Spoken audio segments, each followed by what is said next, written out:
कहानी शुरू होती है एक जंगल को दिखाते हुए। एक आदमी पागलों की तरह इस जंगल से निकलने की कोशिश में था। जंगल इतना घना था कि यहाँ से बाहर जाने का कोई रास्ता नहीं नजर आ रहा था। ये इंसान सूरज को देखते हुए आगे बढ़ा था, लेकिन अब सूरज भी ढल चुका था। लेकिन उसने भागना नहीं छोड़ा। भागते भागते एक पॉइंट आया जहाँ एक फेरी के स्केलेटन पे उसे लिखा मिला पॉइंट ऑफ नो रिटर्न, यानी यहाँ से कोई वापस नहीं जा सकता। इस बोर्ड को देखकर परेशानी उसके चेहरे पे साफ जाहिर थी। अंधेरा गहरा हो जाता है और एकदम से सारे परिंदे उड़कर यहाँ से चले जाते हैं। छुपने की कोई जगह भी नहीं थी। ये आदमी बहुत ज्यादा डर रहा था, इसीलिए दरख्त के ऊपर चढ़ जाता है। और उसकी बदकिस्मती कि वो इतने ऊंचे दरख्त से गिर गया। इससे पहले कि वो बेहोश हो जाता, हम देखते हैं कि कोई उसे खींच के ले गया। खींचने वाला कौन था ये नहीं दिखाया गया, लेकिन हमें साथ में की दर्द भरी चीखें सुनाई दी गई। सीन कट होता है और हमें 6 दिन बाद शहर में मीना नाम की एक लड़की को दिखाया जाता है। मीना की कोई दोस्त या फैमिली नहीं थी सिवाय एक बहन के। इस टाइम वो जिस पेट स्टोर पे काम कर रही थी,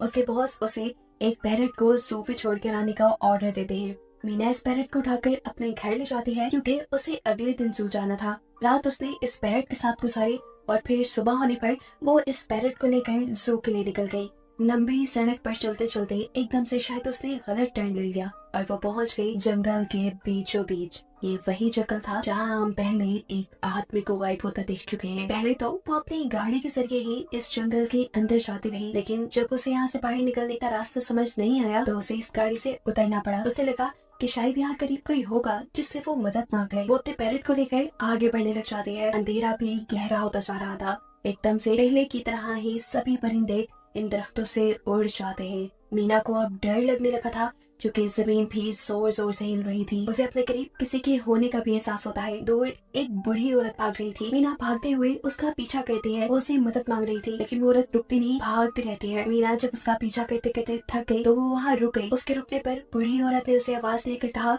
अगर जिंदा रहना चाहते हो तो तेजी से भाग कर हमारी तरफ आओ। ये सुनते ही मीना दोबारा उस बूढ़ी औरत की तरफ भागी और वो बूढ़ी औरत उसका हाथ पकड़ कर उसे एक घर में ले आई। घर आते ही उसने इस घर को लॉक कर लिया। ये कोई घर नहीं था, बल्कि एक काफी अजीब कमरा था जिसपे एक बहुत बड़ा सा मिरर लगा हुआ था। इस बूढ़ी औरत के साथ यहाँ 2 और लोग भी थे। मीना घबराकर इन लोगों से पूछती है ये कौन सी जगह है। ये लोग कोई जवाब नहीं देते और उसे मिरर के सामने खड़े होने को कहते हैं क्योंकि कोई उन्हें देखने आने वाला था। मीना पूछती है आखिर कौन देखने आ रहा है, तो वो बूढ़ी औरत मेडलाइन जवाब देती है हमें वॉचर्स देखने आ रहे हैं। एकदम से यहाँ अजीबोगरीब आवाजें भी गूंजने लगी। इस बूढ़ी औरत ने बताया कि वॉचर्स तुम्हारे आने से खुश हैं, वो यहाँ तालियां बजा रहे हैं तुम्हारे लिए। मीना बुरी तरह कंफ्यूज थी। मेडलाइन जिन्हें वॉचर्स कह रही थी उन्हें ना तो अभी तक मूवी में दिखाया गया और ना ही मीना या किसी और ने उन्हें देखा था। ये रात गुजर जाती है।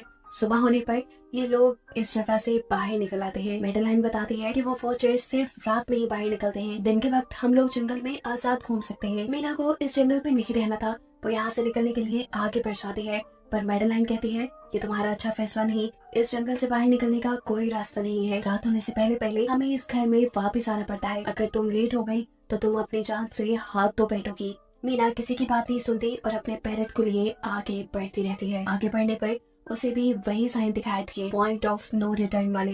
इन्हें देखकर वो घबरा तो गई, लेकिन पहले वाली लड़की की तरह ही वो सूरज को देखकर सूरज की डायरेक्शन में आगे बढ़ती रही, पर जंगल से निकलने में कामयाब नहीं हो सकी। एकदम से उस जमीन के नीचे हलचल महसूस हुई। वो डर गई और वापस उसी घर की तरफ भागी। वो हार चुकी थी। यहाँ मेडलाइन उसे हौसला देती है और कहती है कि सिर्फ तुम ही नहीं जिसने यहाँ से निकलने की कोशिश की और हार गई, हम भी तुम्हारी तरह ही हार कर यहाँ रुके हैं। यहाँ से बाहर निकलने का कोई रास्ता नहीं। ये जंगल आत्माओं को अपनी तरफ लेकर आता है और फिर अजीब अजीब चीजें इंसानों को दिखाता है। ये तुम्हें पागल भी कर सकता है, इसलिए अगर जिंदा रहने चाहती हो तो हमारे साथ ही रहो। ये जंगल एक शिकारी है और हम सब उसका शिकार।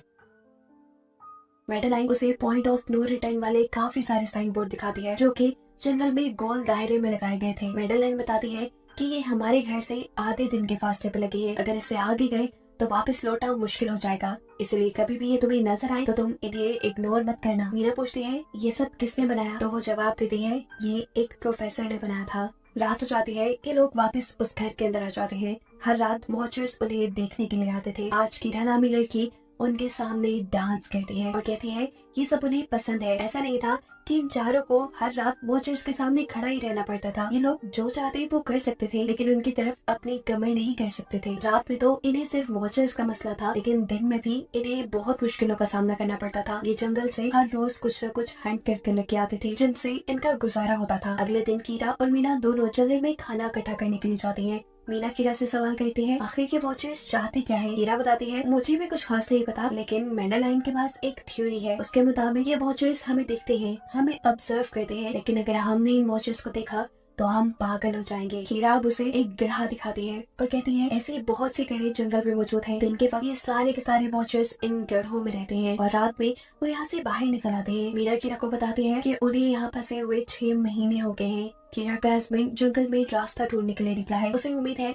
कि वो जरूर रास्ता ढूंढ कर वापस आएगा और वो लोग यहाँ से बाहर निकल पाएंगे। हमें मालूम होता है कि असल में कीरा का हस्बैंड वही आदमी था जिसे हमने मूवी के स्टार्ट पे देखा, जिसे कोई यहाँ से ले गया। अपने घर के करीब वापस आने पर मैडेलाइन मीना को 3 रूल समझाती है यहाँ पर जिंदा रहने के। सबसे पहला कि वो रात के वक्त अपने घर का दरवाजा नहीं खोलेगी। दूसरा कि रात में वो आईने की तरफ अपनी कमर नहीं करेगी। और तीसरा ये कि दिन के वक्त वो उन गढ़ों के पास नहीं जाएगी और जितना हो सके रोशनी में रहेगी। अब इस रात मीना उन वॉचर्स के बारे में जानना चाहती थी, इसलिए वो मिरर के साथ कान लगाकर आवाजें सुनने की कोशिश करती है। जब उसे कुछ सुनाई नहीं देता तो वो मिरर की तरफ अपनी कमर कर लेती है और ऐसा करने पर उन वॉचर्स को गुस्सा आ चुका था। वो लोग जोर जोर से उस मिरर को मारने लग जाते हैं, यहाँ तक कि मिरर के अंदर क्रैक भी आ जाता है। शोर से मैडेलाइन भी उठ जाती है और वो मीना को मिरर की तरफ खड़े रहने को कहती है। ऐसा करने पे उनका गुस्सा ठंडा हो सकता था। खैर ये रात भी कट जाती है और अगले दिन मीना डेनियल के साथ शिकार पे निकलती है। मीना क्योंकि अपने अच्छे दिन यहाँ जाया नहीं करना चाहती थी, इसलिए वो यहाँ से निकलने की तैयारी कर रही थी। वो डेनियल से पूछती है क्या आज तक तुमने किसी वॉचर को देखा। डेनियल ना में जवाब देता है। तब मीना डेनियल को समझाती है कि मुझे लगता है कि ये सब मैडेलाइन की बनाई हुई कहानियां हैं, जिसके अंदर वो हमें फंसा रही है। हमें जरूर इन गढ़ों को जाकर चेक करना चाहिए, शायद हमें यहाँ से बाहर जाने का कोई रास्ता मिल जाए। डेनियल जो कि खुद यहाँ से बाहर जाना चाहता था, ना की बातें मान लेता है और अब मीना अपने साथ रस्सी बांधकर उस गड्ढे के अंदर उतरती है। रस्सी का दूसरा सिरा डेनियल ने पकड़ा हुआ था कि अगर मीना को कुछ भी हो वो जल्दी से मीना को बाहर की तरफ खींच ले। मीना नीचे गड्ढे में पहुंच जाती है, जहाँ उसे बहुत सारे इंसानों का सामान मिलता है। मीना इस सामान को इकट्ठा कर लेते हैं। जरूर वो जंगल में फंसे हुए इंसानों का ही सामान होगा। रस्ते के सहारे मीना और डेनियल उस सामान को बाहर ले आते हैं और इससे पहले कि मीना उस गड्ढे से बाहर निकलती, उसे गड्ढे के अंदर किसी की उंगलियां दिखाई देती हैं। वो ठीक से तो नहीं देख पाई कि ये क्या चीज थी, लेकिन वो डर गई। ये लोग उस सारे सामान को लेकर अपने सेफ हाउस में आ गए, जहाँ मैडेलाइन ने उससे पूछा कि ये सामान तुम्हें कहाँ से मिला। ये लोग झूठ बोल देते हैं कि ये सामान उन्हें जंगल से मिला है। मैडेलाइन को इस जंगल में रहते हुए बहुत अरसा गुजर चुका था। वो जानते थे कि ऐसा सामान उसे जंगल से नहीं बल्कि गड्ढे से मिला होगा। वो मीना से पूछती रह जाती है बताओ तुमने गड्ढे के अंदर क्या देखा, लेकिन मीना उसे कुछ नहीं बताती। अब इन लोगों को गड्ढे से कैमरा भी मिला था। इस कैमरा को सीसीटीवी कैमरा बनाकर डेनियल और मीना इस घर के बाहर लगा देते हैं ताकि ये लोग भी वॉचर्स को देख पाए। मैडेलिन उनको समझाती रह जाती है ये तुम गलत कर रही हो, लेकिन ये दोनों उसकी एक नहीं सुनते। आज ये लोग वॉचर्स के ही इंतजार में बैठे थे ताकि इन्हें वो देख पाए। अभी तक वॉचर्स नहीं आए थे, लेकिन आज इनके साथ कुछ अजीब होता है। उनका दरवाजा खटखटाया जाता है। ये लोग कैमरे से देखते हैं तो वहाँ उन्हें इंसानी टांगे दिखाई दे रही थी। बाहर जो कोई भी था वो कीरा के हस्बैंड की आवाज में बात कर रहा था।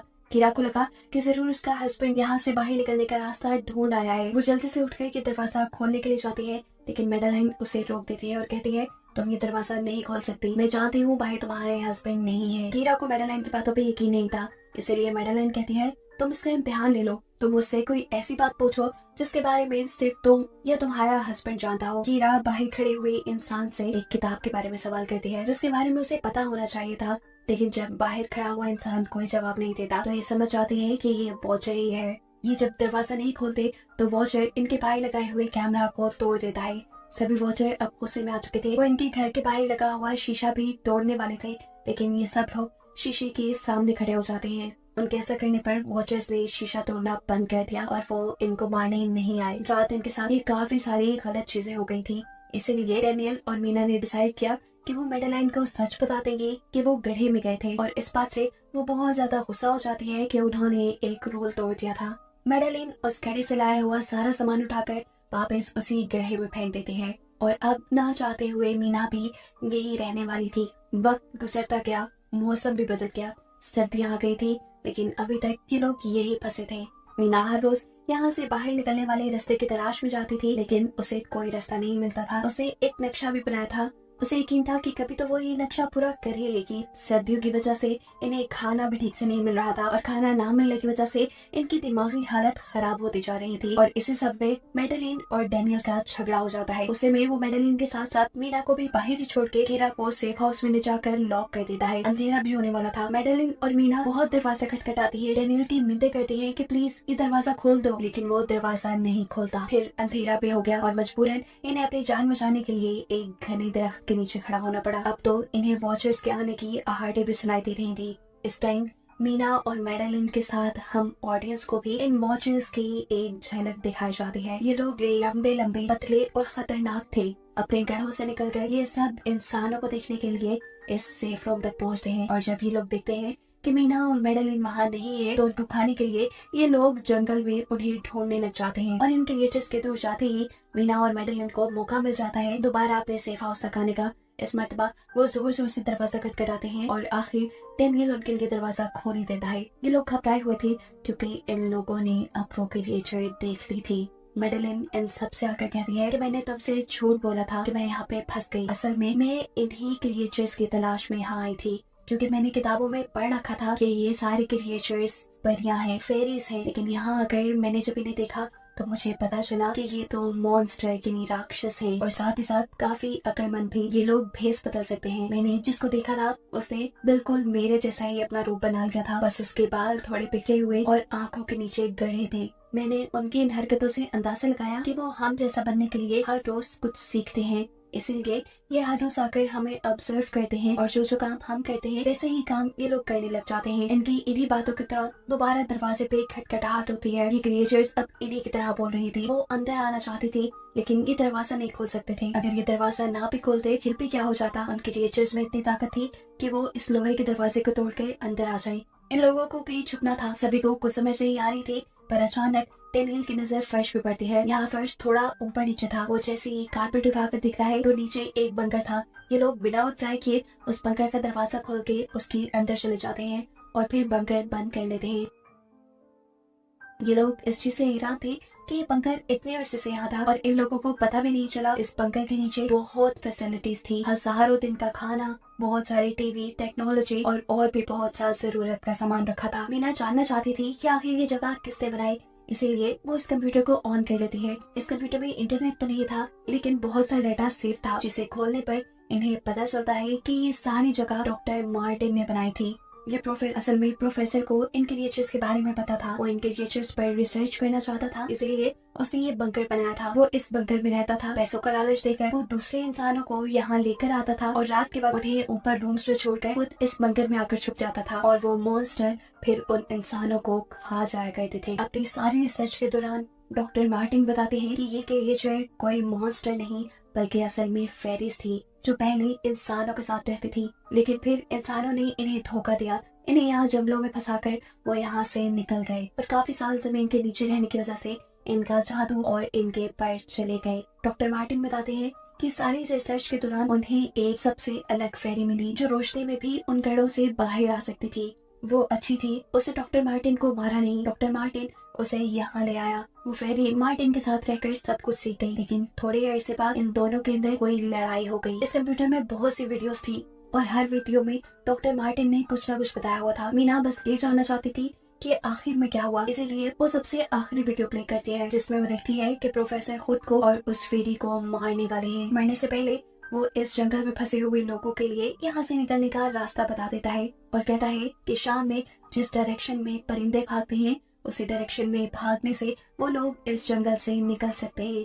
उसने इस रिकॉर्डेड मैसेज में कहा था कि अगर कोई इस जंगल से निकलने में कामयाब हो गया तो यूनिवर्सिटी में जाकर मेरी सारी रिसर्च तबाह कर देना। बस कुछ राज ही रहने चाहिए। मैंने यहाँ आकर बहुत बड़ी गलती कर थी। मैं वो दुनिया नहीं बना सका जिसका मैंने ख्वाब देखा था। मैं इंसानों और फेरिस को एक साथ नहीं रख पाया। खैर आज रात इनकी काफी खुशी में कटती है क्योंकि इन्हें बाहर जाने का रास्ता मिल गया था। सभी लोग अब बंकर से बाहर निकलते हैं तो देखते हैं कि इनका सेफ हाउस ऑन वॉचर्स ने पूरी तरह तबाह कर दिया है। ये लोग अब यहाँ जंगल से निकलने के रास्ते में बढ़ जाते हैं। वो परिंदे जिनके बारे में प्रोफेसर बता रहे थे वो तो शाम को उड़ने वाले थे, लेकिन इन्हें शाम होने से पहले जंगल से बाहर निकलना था, इसलिए मीना अपने पास मौजूद पैरट को आजाद कर देती है। जिस डायरेक्शन में वो उड़ता है ये लोग उसी डायरेक्शन में चलने लग जाते हैं। चलते हुए रास्ते में इन्हें एक कब्र मिली। मेडेलाइन इस कब्र को देखकर बताती है कि एक वक्त था जब ये लोग इंसानों के साथ रहते थे, लेकिन इंसानों ने इनके साथ बहुत बुरा किया, धोखा किया और इन्हें यहाँ जंगलों में छोड़कर वो चले गए। और क्योंकि इन फेरिस ने अपने पर और अपनी जातों को खो दिया, इसलिए अब कभी वो इस जंगल से बाहर भी नहीं जा सकते। चलते हुए ये लोग एक नदी के पास पहुंच गए। फाइनली इस नदी के जरिए ये लोग इस जंगल से निकल सकते थे। शाम भी हो चुकी थी। वो फेरिस, वो वॉचर्स अब जमीन से बाहर निकलने लगे थे। इससे पहले कि ये लोग डॉक्टर मार्टिन की बोट में बैठकर यहाँ से दूर चले जाते हैं, डेनियल को यहाँ अपना साथी जॉन मिल जाता है। वो जख्मी हालत में था। डेनियल उसकी मदद के लिए आगे बढ़ता है। बाकी सब अपनी बोट में बैठ गए थे। इससे पहले कि डेनियल वापस आता, ये लोग देखते हैं कि डेनियल जिसकी मदद करने गया वो कोई इंसान नहीं बल्कि रूप बदलने वाली फेरी थी, जिसने अब उनकी आंखों के सामने डेनियल का रूप ले लिया था। ये सब लोग डेनियल के लिए कुछ नहीं कर पाते। उस फेरी ने अब डेनियल के माथे पे एक निशान बनाते हुए उसे जान से मार डाला था। इन्हें मालूम होता है कि फेरीज ये नदी पार नहीं कर सकती और फाइनली ये लोग खुद इस नदी को पार करके शहर तक पहुंच जाते हैं। सीन कट होकर हमें दिखाया जाता है कि अब मीना डॉक्टर मार्टिन के कहे के मुताबिक उनकी यूनिवर्सिटी में उनका सारा डाटा खत्म करने के लिए आई है। और इससे पहले कि वो उनका रिसर्च डाटा डिलीट करती, उसे इसके जरिए एक नई बात पता चलती है कि जब हजारों साल पहले इंसान और फेरीज एक साथ रहते थे तो तब इनकी शादी भी हो जाया करती थी। ऐसे इंसानों और फेरीज के बच्चे भी हुए जिन्हें हाइब्रिड्स कहा जाता है। उसे यहाँ पे ये बात भी पता चली कि मेडेलाइन जो उन्हें वहाँ मिली थी वो कोई और नहीं बल्कि प्रोफेसर की वाइफ ही थी। वो कंफ्यूज हो जाती है कि मेडेलाइन ने उसे ये बातें क्यों नहीं बताई। इस सारी कंफ्यूजन को शेयर करने के लिए वो कीरा के पास आती है और उसे बताती है कि जिस मेडेलाइन से हम जंगल में मिले थे वो असल में प्रोफेसर मार्टिन की वाइफ थी, लेकिन उसने हमें ये सच्चाई इसलिए नहीं बताई क्योंकि वो एक इंसान नहीं बल्कि एक भेस बदलने वाली फेरी ही थी। ये सुनकर कीरा हैरान हो जाते हैं। असल में काफी सालों पहले प्रोफेसर की वाइफ मेडेलिन लंग्स कैंसर की वजह से मर गई थी। प्रोफेसर उनसे बहुत प्यार करते थे, वो उनके साथ ही रहना चाहते थे।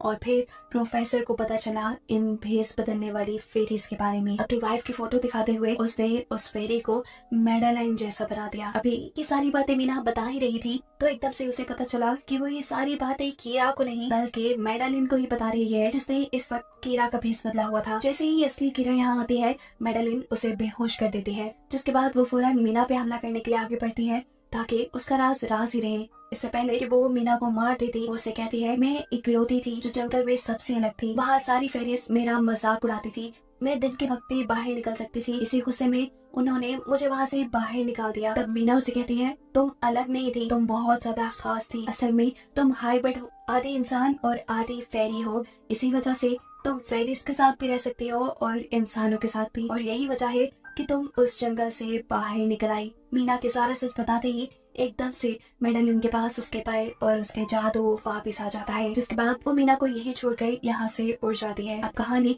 कुछ हफ्तों बाद के दिखाई जाती है जहाँ मीना अब अपनी बहन के पास गई है। जंगल और फेरी वाले सारे वाक्य के बाद वो काफी डर गई थी और अब वो अपनी बहन के साथ ही रहना चाहती थी। उसने अपनी बहन को बताया कि मुझे लगता है कि वो फेरी अभी भी मेरा पीछा करती है। तब मीना की बहन उसे कहती है तुम डरो नहीं, कुछ नहीं होगा। और कहानी के आखिरी सीन में हमें एक बच्ची को दिखाया जाता है जो कि इस वक्त भी मीना के घर के नीचे ही थी। ये कोई और नहीं बल्कि वो फेरी मेडेलाइन ही है जो इनकी दुनिया में इस बच्ची के रूप में रह रही है। और इसी को दिखाते हुए ये कहानी यहाँ